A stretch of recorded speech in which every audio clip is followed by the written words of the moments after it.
औज़ बिल्लाहि मिनश शैतानिर रजीम बिस्मिल्लाहिर रहमानिर रहीम सल्लल्लाहु अलैहि या वली अल असर अदरिन्ना वला तुगलिबना नाज़रीन सलामुन अलैकुम।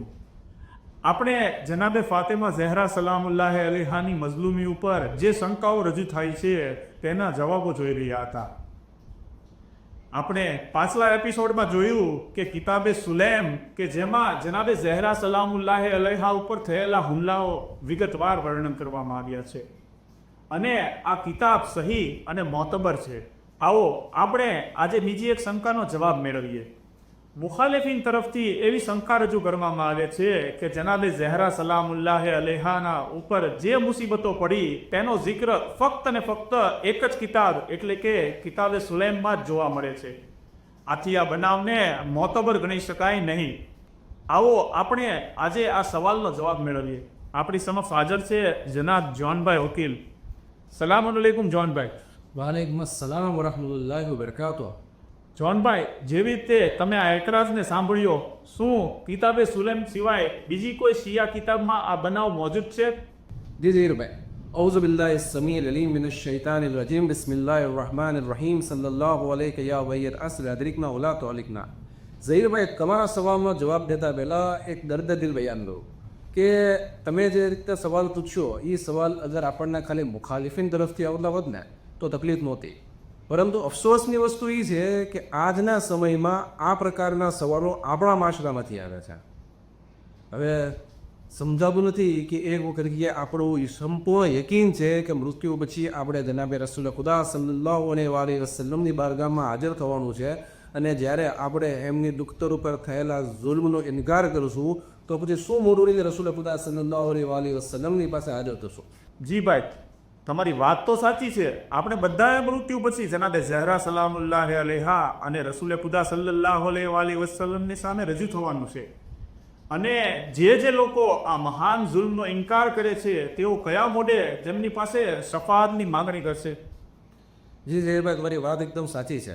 હવે જ્યાં સુધી આપણે જે શંકાની અને સવાલની વાત છે તો સૌથી પહેલાં કહી લઉં કે જે કોઈ બી આ સવાલ રજૂ કરે છે કે આ વાક્યો ફક્ત ને ફક્ત કિતાબ સુલેમની અંદર છે તો એમની વાત એકદમ પાયાવિહોમાની છે। અગર આ સવાલો ઊભા કરવાવાળા જરાક બી અગર એ લોકો હદીસ અને કિતાબની અંદર જોવે તો આસાનીથી પામી શકે છે કે આ વાક્યનો જિક્ર જે છે એ ઘણી બધી કિતાબની અંદર આવેલો છે। અગર આપણે એ બધી કિતાબની ચર્ચા કરવા જશું ને તો આવા ઘણા બધા એપિસોડને ઘણી બધી બેઠકો આપણે કરવી પડશે, જે અત્યારે એનો સમય નથી। શું તમે અમને એમાંથી અમુક બુકનો રેફરન્સ આપી શકશો? જી ઝહીરભાઈ, હું તમને અમુક હવાલો આપું। સૌથી પહેલું શેખ સદુક અલ રહેમાની કિતાબ અલ અમારી કે જેમાં 2 જગ્યા ઉપર આ પ્રસંગને વર્ણન કરવામાં આવ્યું છે। જેમાં પેજ નંબર 113 ઉપર હદીસ નંબર 3ની અંદર રસૂલે ખુદા સલ્લલ્લાહુ અલૈહિ વસલ્લમ, તમે જુઓ રસૂલે ખુદા સલ્લલ્લાહુ અલૈહિ વસલ્લમની હદીસ છે, એટલે કે આ વાક્ય થયો બન્યો એની પહેલાં રસૂલે ખુદા સલ્લલ્લાહુ અલૈહિ વસલ્લમે આગાહી કરી છે કે આમ થવાનું છે અને આ એ જ મશહૂર મારૂફ હદીસ છે કે જેમાં રસૂલ ખુદા સલ્લલ્લાહુ અલૈહિ વસલ્લમ જનાબે ઝહેરા સલામુલ્લાહ અલૈહાની ઘણી બધી ફઝીલતો વર્ણવે છે। જ્યારે જનાબે રસૂલ ખુદા સલ્લલ્લાહુ અલૈહિ વસલ્લમ આ ફઝીલતો વર્ણવી લે છે પછી અફસોસની સાથે લોકોને મુખાતબ કરીને કહે છે કે હું જોઈ રહ્યો છું કે મારા પછી મારી દીકરી ઉપર કેવા જુલ્મો કરવામાં આવશે અને હું જોઈ રહ્યો છું કે જિલ્લત તેના ઘરમાં દાખલ થઈ રહી છે અને તેમની હુરમતને પામાલ કરવામાં આવી રહી છે અને હું જોઈ રહ્યો છું કે તેમના હકને ગસ્બ કરવામાં આવી રહ્યો છે, તેમની મીરાસ તેમનાથી છીનવાઈ રહી છે અને તેમની પાસળીઓ તોડવામાં આવી રહી છે। હું જોઈ રહ્યો છું કે તેમના પેટમાં તેમના બાળકને શહીદ કરવામાં આવી રહ્યું છે કે જેમાં પૈગંબર સલ્લલ્લાહુ અલૈહિ વસલ્લમ ગિરિયા કરી રહ્યા હોય છે અને જ્યારે અલી અલૈહિસ્સલામ પૈગંબર સલ્લલ્લાહુ અલૈહિ વસલ્લમને તેમના ગિરિયાનું કારણ પૂછે છે તો રસૂલ ખુદા સલ્લલ્લાહુ અલૈહિ વસલ્લમ કહે છે કે હું એ વાત ઉપર ગિરિયા કરું છું કે મારા પછી તમારા લોકો ઉપર કેવા જુલ્મો કરવામાં આવશે। ત્યાર પછી બીજી હદીસ જે છે એ દલાઇલુલ ઇમામામાં છે કે આ કિતાબના લેખક છે મોહમ્મદ ઇબ્ન જરીર તબરી શીલ। તેઓ પોતાની કિતાબની અંદર 3 જગ્યાએ આ હદીસને લઈને આવે છે, આ વાક્યનું બયાન કરે છે। એમાંથી એક હદીસ છે 134 નંબરના પેજ ઉપરની હદીસ નંબર 43। હવે ઝહીરભાઈ, તમને કીધું આ હદીસના જેટલા બી રાવીઓ છે ને એ બધાને આયતુલ્લાહ કોઈએ પોતાની રિજાલની અંદર મોતબર જાણ્યા છે। અને ફક્ત એટલું નહીં, નજ્જાશી અને શેખ તુસીલર રહેમા વગેરે પણ એ બધાને શેકા એટલે કે ભરોસાપાત્ર જાણીને છે. આ ઇમામ સાદિક અલૈહિસ્સલામની એક તવીલ હદીસ છે કે જેમાં જનાબે ઝહેરા સલામુલ્લાહ અલૈહાની શહાદતનું કારણ બયાન કરવામાં આવ્યું છે. ઇમામ સાદિક અલૈહિસ્સલામ જનાબે ઝહેરાની શહાદતનું કારણ બયાન કરતા કહે છે કે તેમની શહાદતનું કારણ એ છે કે કુનફૂસ કે જે ગુલામ હતો તેના દરવાજા ઉપર પાટું માર્યું અને જેના કારણે જનાબે ઝહેરા સલામુલ્લાહ અલૈહાનું હમલ જતો જનાબે મોહસિન અલૈહિસ્સલામની શહાદત થઈ ગઈ અને આ શહાદતના કારણે જનાબે ઝહેરા સલામુલ્લાહ અલૈહા શદીદ બીમાર થઈ ગયા અને આ જ બીમારીને કારણે તેઓ શહીદ થયા. આ હદીસમાં આગળ ઇમામ અલૈહિસ્સલામ કહે છે કે ત્યાર પછી એ બંને જણાએ જનાબે ઝહેરા સલામુલ્લાહ અલૈહા પાસે માફી માંગવા આવ્યા હતા, પણ જનાબે ઝહેરા સલામુલ્લાહ અલૈહાએ તેમને માફ ન કર્યા અને નારાજગીની હાલતમાં આ દુનિયાથી શહીદ થયા.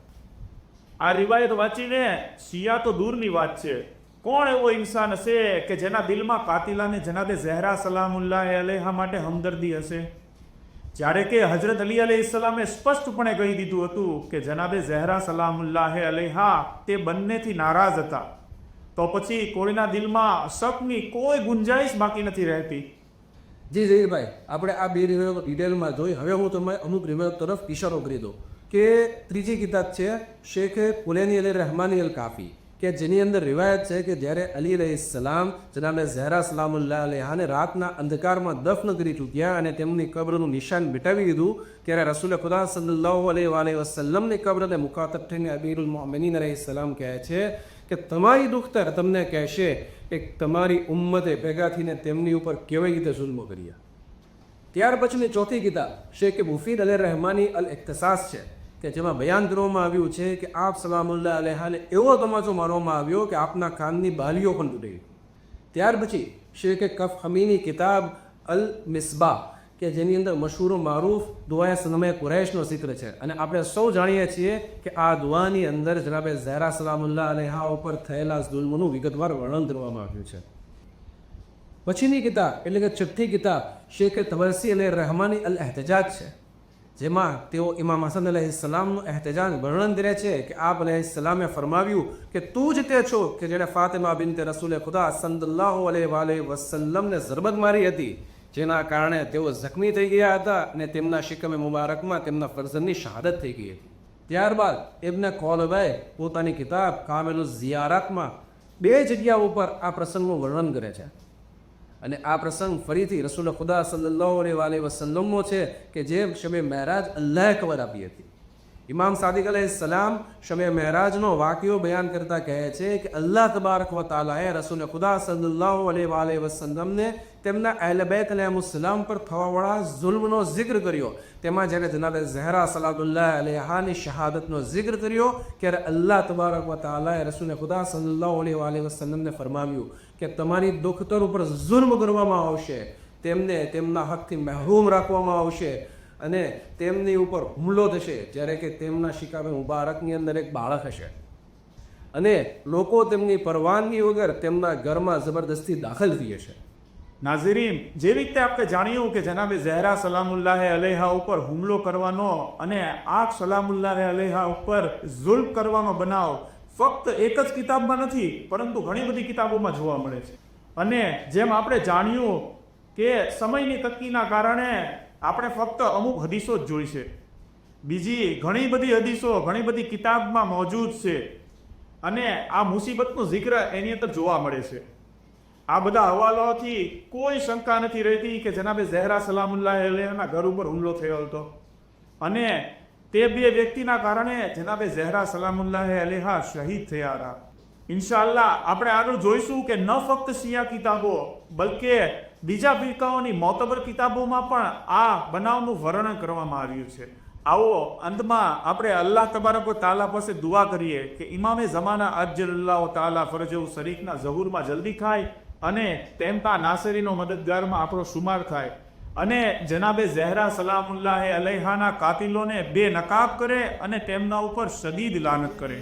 અલ્લાहुम्मा सल्ली अला मुहम्मद आले मुहम्मद अज्जिल फरज की घड़ी है हाय बाबा